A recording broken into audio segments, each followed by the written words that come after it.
You open your mouth one more time tonight, and I will ruin every single thing you love."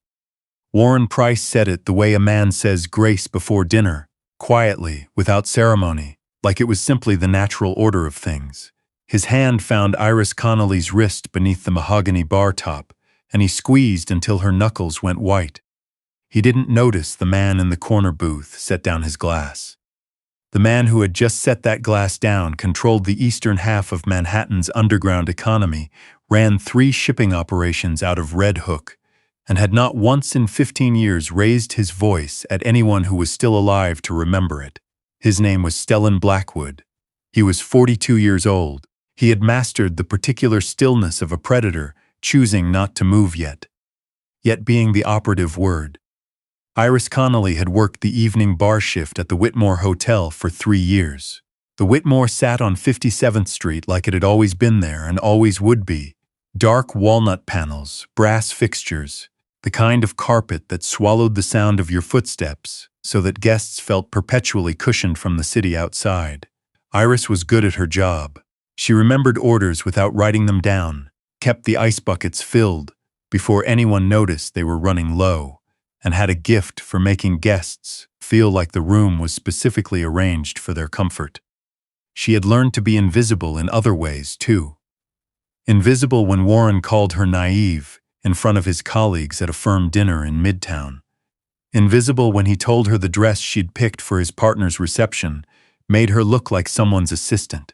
Invisible when he reminded her, in exact dollar figures, how much of her father's mortgage he was servicing each month, and what would happen to that mortgage the morning she decided she'd had enough.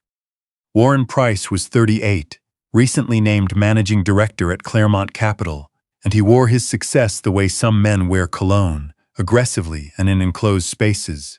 He had found Iris 2 years ago at a gallery opening he'd attended for appearances, not art. He'd called her refreshing. Then he'd proceeded to spend the following 24 months, remaking her into something more convenient. She's tried to leave him once. He had called her father's lender the same afternoon. The loan shifted from 30 days in arrears to 60 by the following morning. Patrick Connolly, who ran a small diner called the Blue Cup out in Sunnyside, Queens, never knew why his line of credit suddenly tightened that month. Iris knew. She had learned to stay. What Warren did not know, what no one else at the bar knew, was that Stellan Blackwood had been watching Iris Connolly for the better part of an hour before Warren ever walked through the Whitmore's side entrance. And not for the reasons one might assume. At 6:15 that evening, Stellan's 8-year-old niece Mia had slipped away from their corner table, while Stellan stepped outside to take a call from his port manager in Red Hook. Mia's mother, Stellan's younger sister Renata, had been in the restroom. By the time either of them registered the empty chair, Mia had wandered through the service corridor behind the bar in search of what she later described, very solemnly, as the place where the desserts live. She was found in the half-dark near the kitchen entrance, crying silently, too proud at 8 to fully sob, but unable to stop her chin from shaking. The person who found her was Iris Connolly, who had been back there cutting lemon wheels for the evening rush. Iris hadn't called security, hadn't made an announcement over the floor radio. She'd set down the knife, crouched to Mia's exact eye level, right there on the rubber kitchen mat, and said, very seriously, "Okay, can you describe the desserts you were looking for? Because I might know a shortcut." Mia had hiccuped once and said she wanted the chocolate thing with the gold leaf on top. "The Marquise," Iris said. "Good choice. Come on." She'd walked Mia back through the bar, straight to the corner booth where a visibly pale Renata was on her feet. She'd handed the girl off with no fanfare, said, "She navigated great, you've got a brave one," and gone back behind the bar as if nothing had happened. Stellan had returned 3 minutes later to find Renata clutching Mia tightly and a slice of chocolate Marquise sitting in front of his niece. Renata told him what had happened. Stellan looked toward the bar, found the young woman with the dark hair refilling someone's mineral water without any sense that she had done anything remarkable, and he committed her to memory the way he committed everything important, thoroughly and without expression. He had been watching her quietly from the corner ever since. When Warren Price walked in at 8:47, Stellan clocked him before the man had taken 3 steps. Something in the walk, shoulders forward, jaw set, the stride of someone who had already decided how the next 10 minutes were going to go. Stellan lifted his scotch and waited. "You didn't pick up," Warren said, planting both hands on the bar in front of Iris. His eyes were glassy. The Macallan had clearly preceded the Whitmore. "I'm working, Warren." Iris's voice was practiced level, flat, the voice of someone who had gotten very good at giving nothing away. "You work for me," he said, and he said it quietly enough that only the two of them, and as it happened the corner booth, could hear it. "The diner, the mortgage. Your father's whole operation in Queens runs because I allow it to, so when I call, you answer." She set down the bottle she was holding. "I'll be off at 11, we can talk then." "We're talking now." His hand moved to her wrist. "Smile, you're embarrassing me." "She doesn't look embarrassed," said a voice from the corner. "She looks like she'd prefer if you let go of her arm." Warren turned. Stellan Blackwood had not stood up. He was still seated, one arm resting along the back of the banquette, his expression carrying the particular absence of urgency that belongs only to men who have never needed to rush. He wore a dark jacket, no tie, and the kind of calm that made the air around him feel cooler. "Mind your own business," Warren said. The confidence in his voice was the confidence of a man accustomed to being the most important person in any given room. "I'm having a quiet evening," Stellan replied.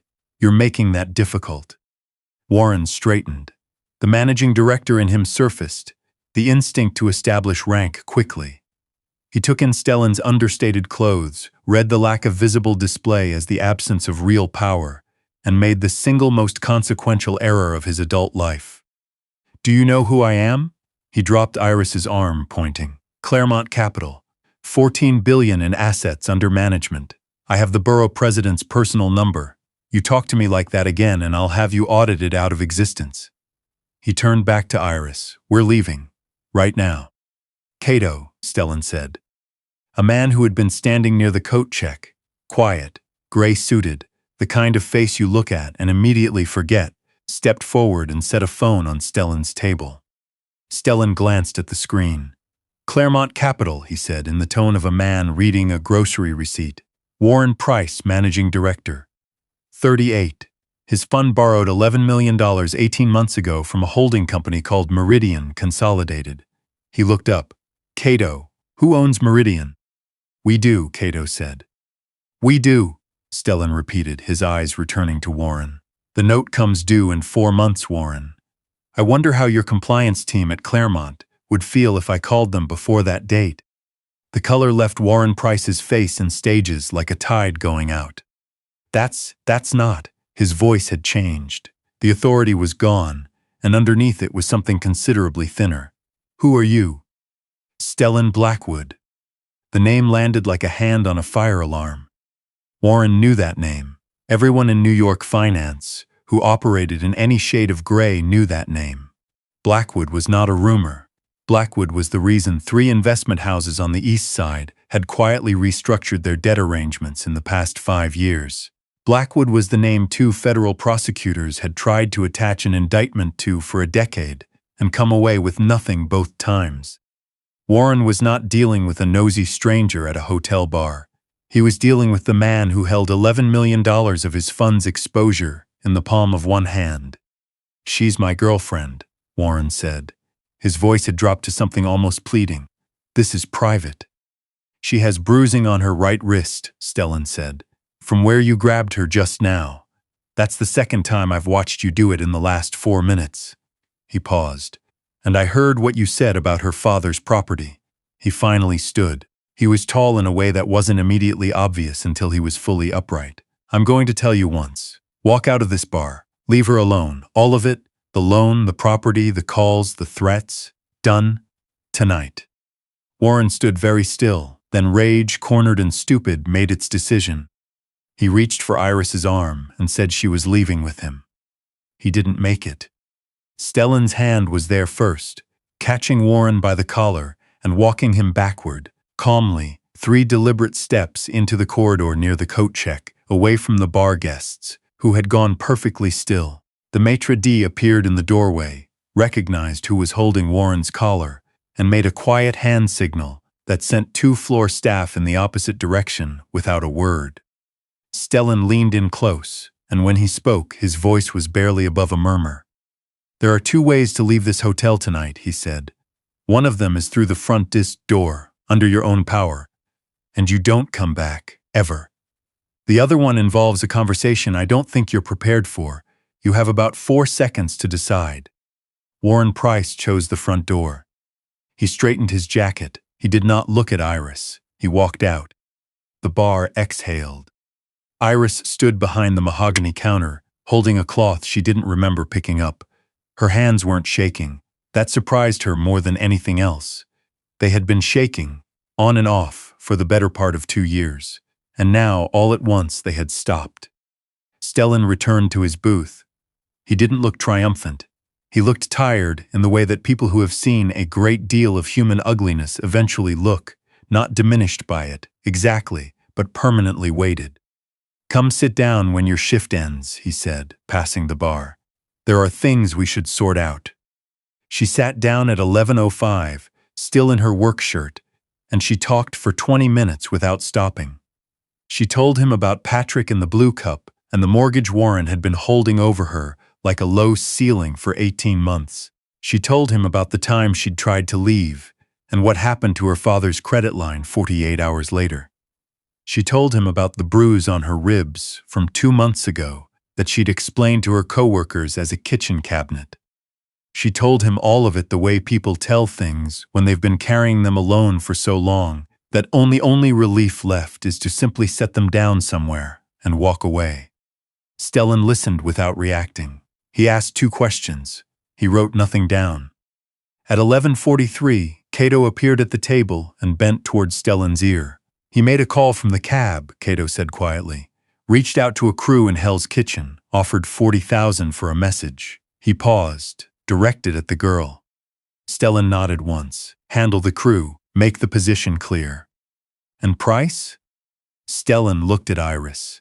She had both hands wrapped around her water glass, and she was looking at the table, and she had the expression of someone who had been braced against something for so long that she couldn't quite believe it had stopped coming. "Pull everything on Claremont Capital," Stellan said. "Meridian holds the note. Tell our contact at the SC the tip they've been waiting on will arrive first thing in the morning. And find the servicer on a mortgage for a property called the Blue Cup in Sunnyside, Queens. Buy the note tonight." He picked up his glass. "Then forgive it." 4 days later, Iris was drinking coffee at her kitchen table in Astoria when her phone rang from a number she didn't recognize. "Mrs. Connolly," it was Cato. "Mr. Blackwood asked me to pass along a few developments." She set down her mug. Warren Price had been placed on administrative leave from Claremont Capital at 8 that morning, following an inquiry opened by the SEC into irregular fund disclosures. By 9:15, 2 of his largest clients had submitted withdrawal requests pending the investigation's outcome. By 10, the senior partners had suspended his access. By noon, his firm keycard no longer worked. The Hell's Kitchen crew had been visited the same night. Warren made the call. The 40,000 had been declined. The job had not been picked up. The Blue Cup Diner's outstanding mortgage had been purchased from its current servicer by Meridian Consolidated. Effective that morning, the remaining balance had been marked paid in full. The lien had been discharged. Patrick Connolly owned his building outright, without knowing why or how, and he would not know why or how for some time. Iris pressed her hand over her mouth. She sat like that for a long moment. Then she called the number on the plain white card Stellan had left on the bar the night she finished her shift. He answered on the second ring. "You didn't have to do the diner," she said. "That wasn't part of anything. You didn't have to do that." "No," he agreed. "Then why?" A pause stretched across the line. Outside her window, 31st Street was doing what it always did. A delivery truck idling, pigeons on the fire escape, October light coming in thin and slanted. "Because you sat on a rubber mat in a hotel kitchen and talked my niece out of being frightened," Stellan said. "You didn't call anyone. You didn't make anything of it. You just sat down on the floor with her and found the right thing to say. Another pause. In the world I operate in, that kind of person doesn't come along often. When she does, she's worth protecting. Iris looked at the pigeons on the fire escape for a moment. Your world is dangerous, she said. Yes. I know that. I know you do. She was quiet for another second. Then, you mentioned a place on the Upper West Side. I did. Thursday still work? Thursday works, Stellan said. She hung up, sat still for another moment, and then got up and started a fresh pot of coffee. It was a new morning. She had nowhere to be afraid of. She had nowhere to be anything except exactly herself. Unhurried, in a quiet apartment in Queens, with the whole rest of her life sitting open in front of her, like a door she had finally remembered she was allowed to walk through. And somewhere across the East River, in an office overlooking the Hudson, Stellan Blackwood set his phone face down on the desk, leaned back in his chair, and for the first time in longer than he could clearly remember, he did not look tired. If this story hit you right in the chest the way we think it did, go ahead and smash that like button right now. It takes 1 second and it helps more people find stories like this one. Drop a comment below and tell us, did Iris make the right call, trusting a man like Stellan Blackwood, or is she trading one dangerous situation for another?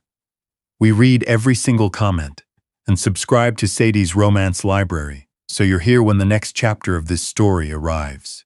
Because something tells us Iris Connolly and Stellan Blackwood are just getting started.